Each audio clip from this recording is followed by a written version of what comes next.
Check this out. Now this I didn't see coming. It's all happening. Static selector.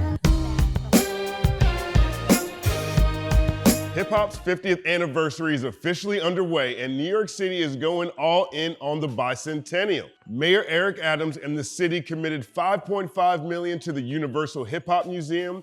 He has organized an initiative to host 50 events across the 5 boroughs this year, one of which took place this week. DX grabbed this clip from the Toast to the Culture Sneaker Ball, and legendary MC and actor Ice-T is presenting the mayor an award. Here's Ice. It's an honorary plaque. From what I understand, and I've been watching the mayor, he is so down and supporting the 50th anniversary. Let's give him a big shout out, because we don't always cheer for the mayor. But he knows that hip hop, the core of hip hop is positivity. It changed a lot of our lives, and it gave a lot of people opportunities that never would have been available. And now we just got to get hip hop back on the right track, right, man? And get these kids right. And I just want to say, God bless you, Mayor. This is your award. Take it right here. Make a big round of applause. Let's give a big shout out to the mayor, because we don't always cheer the mayor. Now we just got to get hip hop back on the right track and get these kids right. I just want to say, God bless you, Mayor. Now, clearly Ice-T has always been very upfront about his feelings on young people rap. He once said that Soulja Boy single-handedly killed hip-hop. That didn't happen. We covered that in the DXBreakdown. But last month, he told Rolling Stone that young people music to him, the music got goofy to me. The kids started looking weird. It all turned into something I wasn't comfortable with. But the fact that Mr. 6 in the Morning, Mr. Hardcore Rap Originator, is presenting a hip hop award to the mayor of New York City is not something I had on my Hip Hop 50 bingo card. In Ice-T's era, he was one of the most vocal champions of reality rap, freedom of speech, and fought publicly against an establishment concerned with the violent imagery, profanity, and misogyny spewing through his lyrics. Public figures like Vice President Dan Quayle and C. Dolores Tucker and Reverend Calvin Butts organized campaigns against gangster rap music. Calvin Butts went as far as to hold a press conference in front of his Abyssinian Baptist Church in Harlem, where he and his supporters literally steamrolled gangster rap CDs and cassettes in a show of intolerance against what they deemed a negative art form, one that was destructive to the community. Look at these images. This really happened.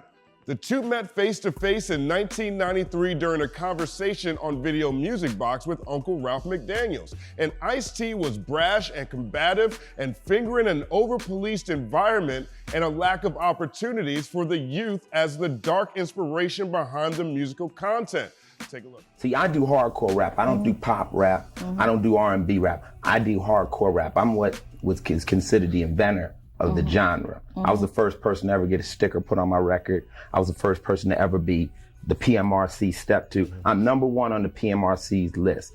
The only reason I rap like that is because I did not know how to rap any other way. This is the life I'm living. But the audience that I attracted were the kids that did not listen to anybody else. With an unconventional enemy, it takes unconventional tactics. So the dialogue that comes out my mouth is what society put in it. I want Ice-T to be challenged, you know, so that he just doesn't roll along and think that it's okay. But it's who's not. to determine what's okay? You? I think the brother, the larger community. But the larger community is the one buying the records. No, they're not. But you are making money off those who do buy your records. So you're trying to say the larger community doesn't want the music. That's what I'm saying. Then why are the records still selling? I'm trying to do is cut in.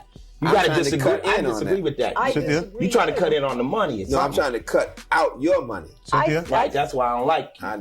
You see that? Reverend Calvin Butts says, I'm trying to cut out your money, to which Ice-T replies, that's why I don't like you. Testy conversation. But that was Reverend Calvin Butts in a nutshell, and there were many more public figures just like him at that time, and Ice-T was always standing up against the establishment. He was championed for that. On Cop Killer, for example, he raps, I'm cop killer, better you than me. Cop killer, F police brutality. That was the energy of the era. Police brutality was everywhere, and it was targeting young Black and brown males in cities all across America. I mean, this is one of the most powerful protest records of that time, and now here he is, Ice-T, here he is 30 years later, presenting an honorary hip-hop award to the mayor of New York City. Ice been on Long Order for a long time. Here's what Mayor Adams said when he grabbed the mic. And I say this over and over again, I'm gonna say it every time I get a microphone in front of me for this 50th anniversary. If you look at the seat of power in New York right now, there are hip hop babies. Shamani Williams, hip hop. Letitia James, hip hop. Hakeem Jeffries, hip hop. Eric Adams, hip hop. Hip hop made us. Don't let anyone take away what you have accomplished. We may not be the DJs, but we the person that's running the city today. Hip hop is running the city today. I woke up to fight the power.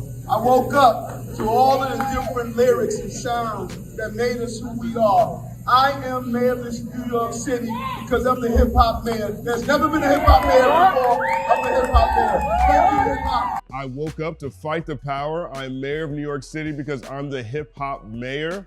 There's never been a hip hop mayor before. I am a hip hop mayor. Saying it with his chest, Eric Adams putting on a show.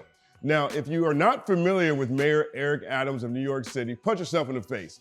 Homeboy is quite the character. Mayor Adams took office in 2022 and is a master of the performative. During his first press conference as mayor, he repeatedly emphasized how important swagger is for the person elected to his seat.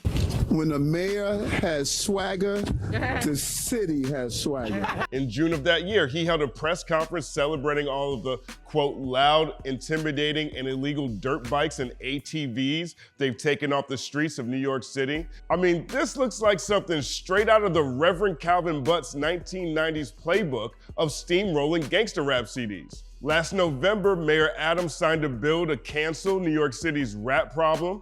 Well, you know what? We're gonna kill rap. And he has a penchant for pissing off the state of Kansas in his speeches because Kansas doesn't have a brand.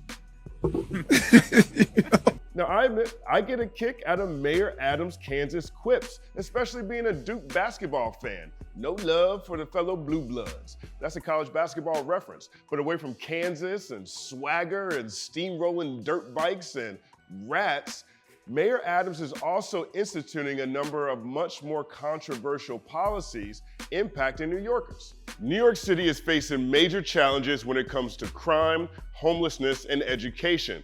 But in his most recent budget, which he calls a working people's agenda, he's essentially calling for austerity, despite the fact that the city isn't running a deficit. On the homelessness front, Mayor Adams announced a $615 million cut to homeless services, a fifth of the overall budget. Then 2 days later announced a new subway safety plan where police ramp up enforcement of violations like sleeping in a subway car.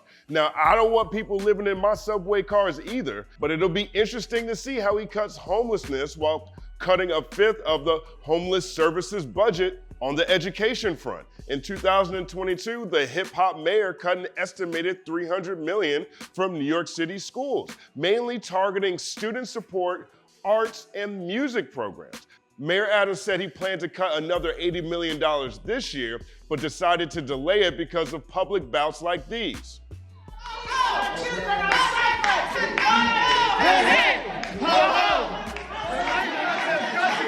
On the crime front, Adams began his career as a New York City police officer. He was a cop for 22 years. He later served in the New York State Senate where, according to his bio, he helped to end the NYPD's abuses of stop and frisk, a practice that was deemed racially discriminatory and unconstitutional in 2013, and was actually never proven effective. For example, during the peak of stop and frisk in 2011, over 700,000 stops and frisks were conducted, with over 83% targeting Black and brown people, even though those two groups combined made up slightly over half of the city's residents. Now here's the dysfunction. Over 90% of those stopped and frisked were found completely innocent. Completely innocent. In that sense, State Senator Eric Adams deserves props and praise for helping to end stop and frisk and the unconstitutional practice of over-policing minorities. But here's the rub.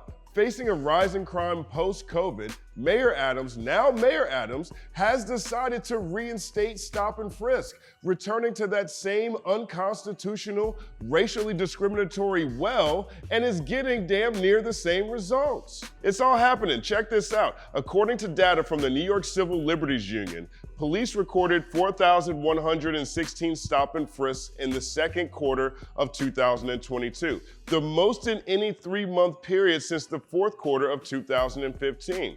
Arrests were made in 33% of those stops, but it doesn't seem to be violence. Additional data cited by Center for Constitutional Rights attorney Sama Sisse shows guns were recovered in just 7% of those stops. 7%. Mayor Adams' emphasis is on getting guns off the street.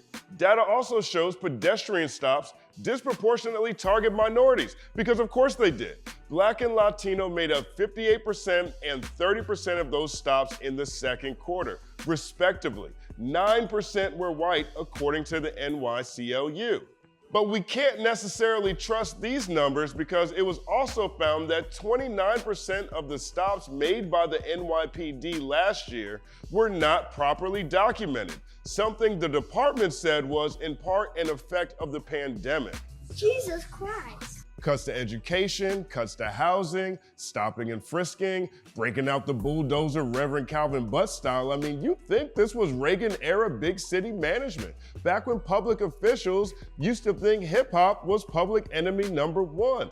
And even though he received a hip-hop award this week, back in February 22, Mayor Adams insinuated that the rise in violence was because of the rap subgenre drill music and gave the impression he intended to ban it. Here's a clip. We're going to ask them for good corporate responsibility. This is contributing to the violence that we're seeing all over this country. Now, those comments came in the shadow of several drill rapper-involved shootings across NYC at that time. This gripping series of calamities not only captured the attention of those inside City Hall and across the tri-state area, but also popular radio DJs, including Ebro and DJ Drewski of Hot 97, who pledged to no longer spin violent drill diss tracks on their platforms. Now, in the aftermath of this drill music word vomit, Mayor Adams actually met with several of New York's most high-profile rappers, including Fabio Foreign, Mano, Bleezy, Slow Bucks, and several others, to have a dialogue about what drill music is and to, quote, make things happen. When asked about the results of that meeting in a separate press conference, Mayor Adams distanced himself from his initial statements completely, which again seemed to indicate his intention to work with social media companies to cancel drill music.